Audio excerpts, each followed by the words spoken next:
बसे पुराने गांव भैरवपुर की गलियां हर रोज की तरह सुनसान हो चुकी थी।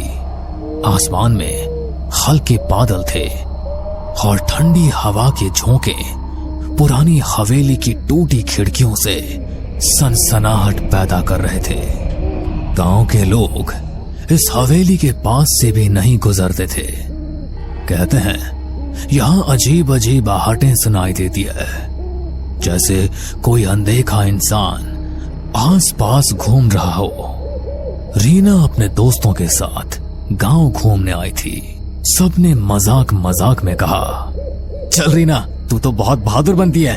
अगर सच में हिम्मत है तो फिर हवेली के अंदर चल। मुझे किससे डर लगेगा? भूत वूत जैसी कोई चीज नहीं होती। रीना अकेली हवेली के अंदर चली गई। टॉर्च की रोशनी टूटी दीवारों पर पड़ते ही डरावनी परछाइयां बनने लगी। वो चौंक कर पलटी। वहां कोई नहीं था। शायद मेरे दोस्तों ने मजाक किया होगा।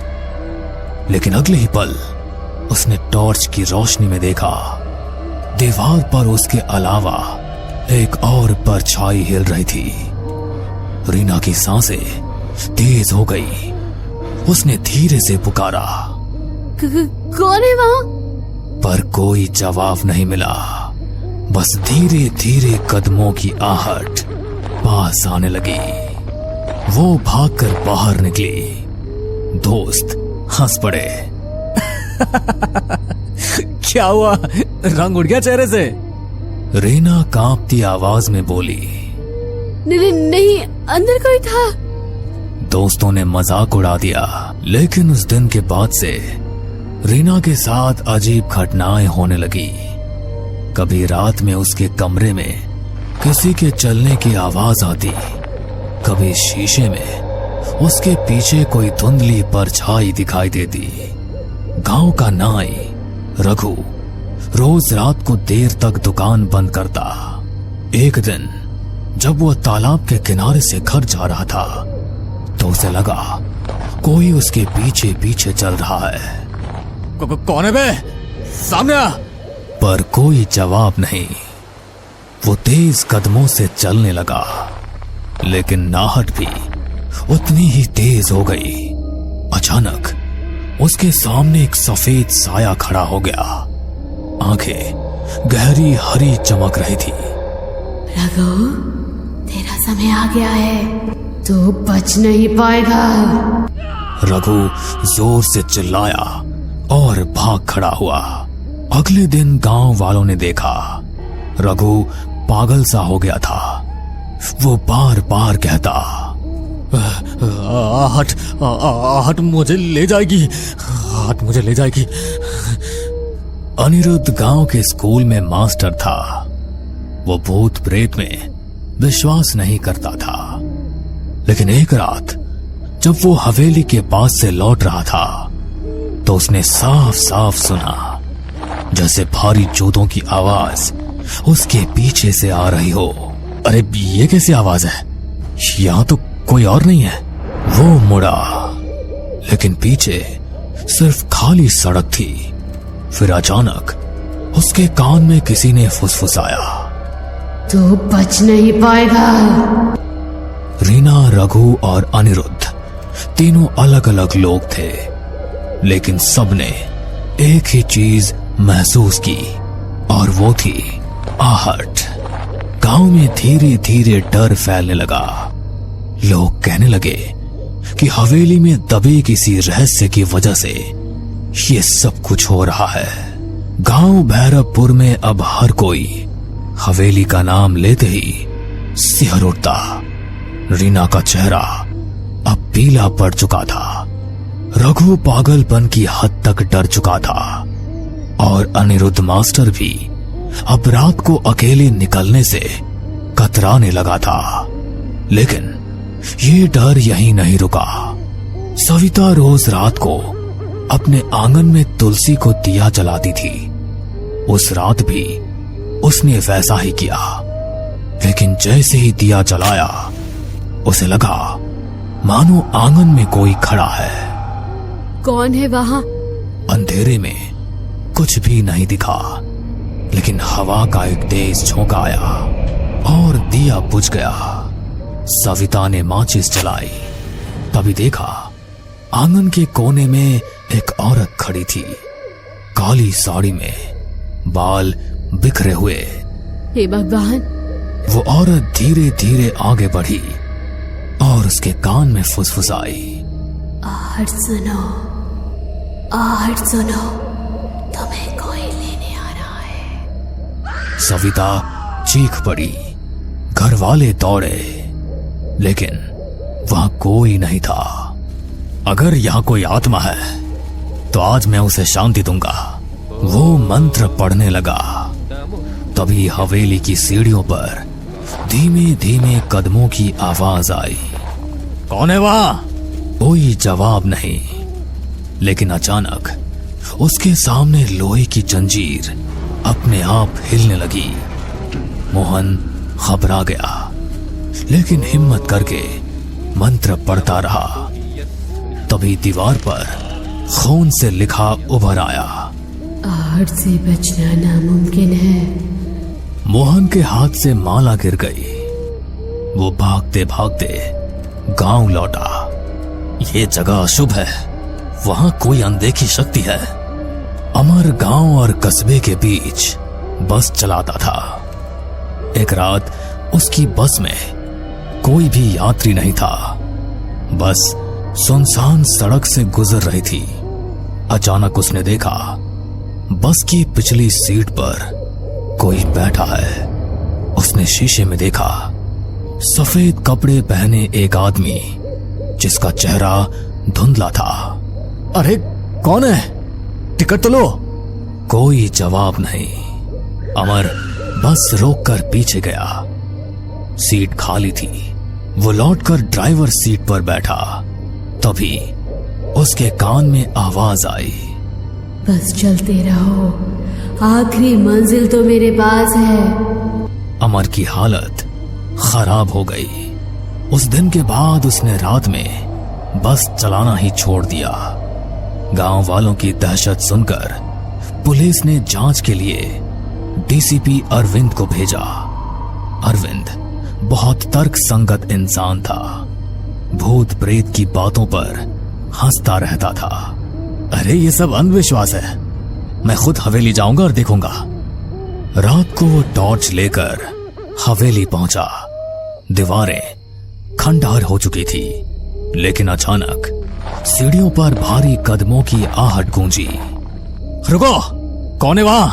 उसने टॉर्च जलाई। सामने कोई भी नहीं था, लेकिन अगले ही पल उसे लगा जैसे किसी ने उसके कंधे पर हाथ रखा हो। वो पलटा, वहां सिर्फ हवा थी। फिर उसने कानों में साफ सुना, तू सच जानना चाहता है तो तहखाने में उतर। अब तक अलग अलग लोगों ने अलग अलग तरीके से आहट सुनी थी। सब घटनाएं अलग अलग थी, लेकिन एक ही बिंदु पर जाकर जुड़ती थी, आहट। मुझे लगता है हवेली में कुछ राज छिपा है। जब तक पता नहीं चलेगा, ये सब हमें चैन से नहीं जीने देंगे। अरे तू पागल हो गई है क्या? तू फिर से वहां जाना चाहती है? हाँ, अगर सच्चाई सामने नहीं आई तो यह आहटें हमें ऐसे ही डराती रहेगी। गांव भैरवपुर अब दहशत का पर्याय बन चुका था। लोग रात को घर से बाहर निकलना बंद कर चुके थे। हर कोई वही सुनता, धीमे कदमों की आहट। रीना का डर अब जिज्ञासा में बदल चुका था। उसने तय किया कि वो हवेली के तहखाने तक जाएगी, लेकिन अकेले जाना मुमकिन नहीं था। उसने अंकित, मास्टर अनिरुद्ध और पुलिस अधिकारी अरविंद से मदद मांगी। हमें सच का पता लगाना होगा, वरना ये आहटें हमें जिंदा खा जाएंगी। ठीक है, मैं पुलिस वाला हूँ, पीछे हटना मेरे बस का नहीं। चलो आज रात तहखाने में उतरते हैं। रात के 12 बजे चारों लोग हवेली पहुंचे। अंदर सन्नाटा ऐसा था कि अपने दिल की धड़कन तक सुनाई दे रही थी। अचानक सीढ़ियों पर वही आवाज गूंजी। रीना का हाथ कांपने लगा। अरे अरे डर मत, हम सब साथ हैं ना। सब लोग तहखाने की तरफ चलो। हवेली के पीछे एक पुराना लोहे का दरवाजा था जिस पर जंग लगी थी। अरविंद ने जोर से धक्का दिया। दरवाजा चरमराते हुए खुला और बदबू का एक तेज झोंका आया। सीढ़ियां नीचे अंधेरे में उतर रही थी। चारों लोग नीचे उतरे। तहखाना ठंडा और सीलन भरा था। दीवारों पर काई जमी थी और बीचों बीच एक टूटी चौकी रखी थी। देखो वहाँ। दीवार पर खून से लिखा था, आहट मेरा श्राप है, जो सुनेगा उसका अंत होगा। ये सब किसने लिखा होगा? तभी तहखाने के कोने से एक सफेद धुंधला साया उभरा। सबके कानों में वही आहट गूंजी।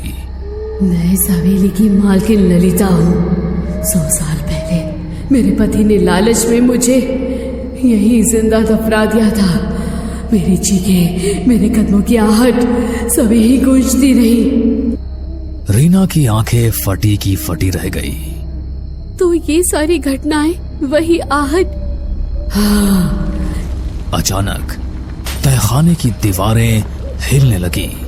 छत से मिट्टी गिरने लगी। ये क्या हो रहा है? मेरा श्राप अनंत है। जो सच जानता है वो भी आहट से बच नहीं सकता। रीना, अंकित, अनिरुद्ध और अरविंद चारों बाहर भागने लगे, लेकिन हर तरफ से आहट की आवाज आने लगी। कभी पास, कभी दूर, कभी ऊपर, कभी नीचे। सभी हवेली से बाहर आने लगे। तभी अरविंद ने सबसे कहा, अगर हम इस हवेली को ही जला दें तो शायद ललिता का दफन शरीर भी जलकर मुक्ति पा लेगा और आहट का ये पूरा किस्सा ही खत्म हो जाएगा। उसके बाद सबने मिलकर पूरी हवेली में आग लगा दी और सभी हवेली से बाहर निकल आए। हमने सुना भी था कि हवेली की मालकिन अचानक गायब हो गई थी। असल में उसे मार दिया गया था। फिर अगले दिन लोगों ने हवेली में सामूहिक पूजा करवाई। उस दिन पहली बार कई सालों बाद गांव में रात शांति से बीती। लेकिन कुछ दिनों बाद रीना अपने कमरे में पढ़ाई कर रही थी। खिड़की से ठंडी हवा आई। अचानक उसे लगा जैसे कमरे के कोने से धीरे धीरे कदमों की आहट आ रही है। उसने कांपते हुए कहा, कौन है? कोई जवाब नहीं मिला, बस वही आवाज। रीना की आंखों में डर फिर से उतर आया। भैरवपुर गांव में हवेली का रहस्य तो खुल गया, लेकिन आहट अब भी जिंदा है। कहते हैं जो एक बार ये आवाज सुन लेता है उसकी जिंदगी कभी पहले जैसी नहीं रहती। आहट सिर्फ एक आवाज नहीं बल्कि एक अंधे का साया है जो हर जगह आपके पीछे पीछे चलता है। बस कभी वो आहट सुनाई देती है और कभी नहीं सुनाई देती, पर डर की दस्तक लेकर आहट सभी के आसपास चलती रहती है। हमें पूरा यकीन है